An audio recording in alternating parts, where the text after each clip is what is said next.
On Thursday, Fortis Healthcare's shares crashed by 15%. And so far, if we talk about the last 5 days session, the share has crashed almost more than 17%.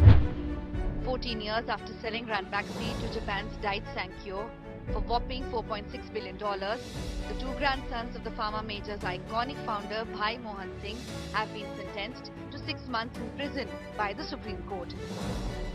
It was the biggest single-day fall since 2008. So what was the trigger behind this fall? So recently the Supreme Court of India ordered a forensic audit on a particular transaction from 2018. And this wasn't just any transaction. This was the $1.1 billion acquisition of Fortis. At the time, ICICIdirect Healthcare, a Malaysian company, decided to buy out Fortis because it saw an opportunity to make a dent in the Indian market.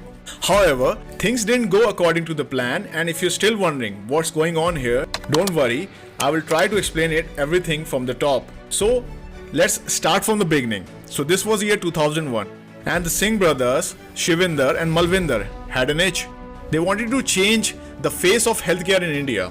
They had a vision for what a hospital should be, how it should look, how it should feel, and how it should treat its patients. Now bear in mind, they already had a flourishing family business in the pharmaceutical sector, and they wanted to forge their own path, so they set up Fortis Hospitals, and it was a runaway success. In 2005, the company acquired Escorts Heart. In 2008, they acquired Walk Heart Hospitals, and by 2011, it had 52 hospitals across the country. The Singh brothers even sold their stake in the pharma business to chase their ambitions here in the healthcare industry. They were the toast of the town, but then everything came crashing down. There were allegations of fraud, suggestions that the brothers had siphoned off over 400 crore rupees from Fortis hospitals. Also, there were dark clouds looming over Religare, an NBFC floated by the Singh brothers. It was alleged that they used NBFC's funds to settle over 2,400 crore rupees in personal liabilities. Then in 2018,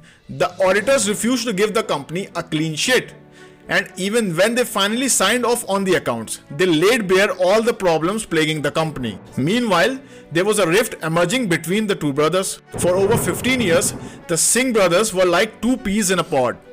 But with all the accusations flying around, Shivinder took his elder brother to court after claiming that he was as much in the dark as anyone else when it came to the accounting malfeasance at Fortis.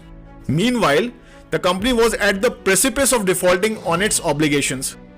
And fearing this eventuality, the lenders took over shares that the Singh brothers had pledged. Fortis was soon put on the chopping block. Manipal Hospitals made an offer. They thought they'd snag the hospitals for a bargain. But shareholders weren't happy. So the group raised the bid by 20% to $933 million. But then came ICICIdirect Healthcare. They were willing to offer a substantially larger sum of money, $1.1 billion for a 31% stake. So the deal looked solid. Now, if you're familiar with the NDTV Adani drama, you'll know that the moment someone buys a large stake such as this, the rule book mandates them to make something called an open offer.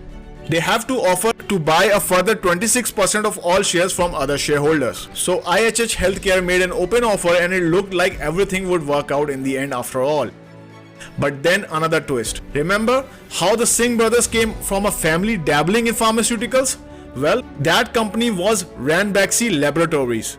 Ranbaxy was originally a pharma distributor set up by two cousins Ranjit and Gurbaks, hence the name Ranbaxy. But when these founders couldn't come good on their debt obligations, a gentleman by the name Bhai Mohan Singh bought the company. Bhai Mohan Singh happens to be the Singh brothers' grandfather, and at one point the company was among the top generic drug makers in the world. But 4 decades later, Ranbaxy eventually crash landed. See, Ranbaxy has been mired in controversy ever since an employee blew the whistle in 2003. He accused the company of faking their results proving the efficacy and safety of prospective drugs. Accusations flew thick and fast over the next couple of years, but the company kept churning out the pills. And in 2008, the Singh brothers neatly offloaded their 34% stake in Daiichi Sankyo, a Japanese pharma company that paid over $2.4 billion for the share. They even allowed Malvinder Singh to continue as the CEO of the company. But Daiichi would soon regret this acquisition. You see, those claims of fraud by the whistleblower in 2003? Yeah, it turned out to be true. A few years later, Ranbaxy admitted to the courts that they'd sold adulterated drugs. They were guilty. In fact, they fabricated data for over 200 drugs and fooled regulators in 40 countries. It was insane. You can imagine that there were repercussions. But now that Daiichi Sankyo was the owner of Ranbaxy, it found itself in hot waters. In 2013, after spending billions in acquiring the company, Daiichi Sankyo had to dip into its coffers again. It had to cough up another $500 million to settle the fraud case at Ranbaxy, and they were seething. So Daiichi went after the Singh brothers now. They claimed that the duo knew exactly what they were doing when they decided to sell their stake in Ranbaxy, and it took the matter to a court in Singapore seeking compensation. The court sided with Daiichi Sankyo and in 2016 ordered the Singh brothers to repay $500 million in damages to the Japanese pharma giant. But it never saw a dime. However, a few years later, when the Fortis IHH deal was announced, Daiichi Sankyo saw an opening. They went to the courts once again, seeking a stay on the deal until they were rightfully compensated, and the courts agreed. In December 2018, the Supreme Court put the IHH Fortis open offer on hold, but people were still hoping for the deal to go through eventually. However, now that the courts have ordered a forensic investigation, it seems that the deal may be in jeopardy after all. So this explains why investors have been jittery about the whole situation, and hopefully with this video I did an okay job of explaining the overall controversy to you, and hopefully everything is clear to you why the Fortis healthcare stock has crashed so much in the last few days. And guys, this is it. This will be it from my side. So please subscribe to the channel if you want to see more such videos in the future. This is Saurav signing out. Thank you very much for watching.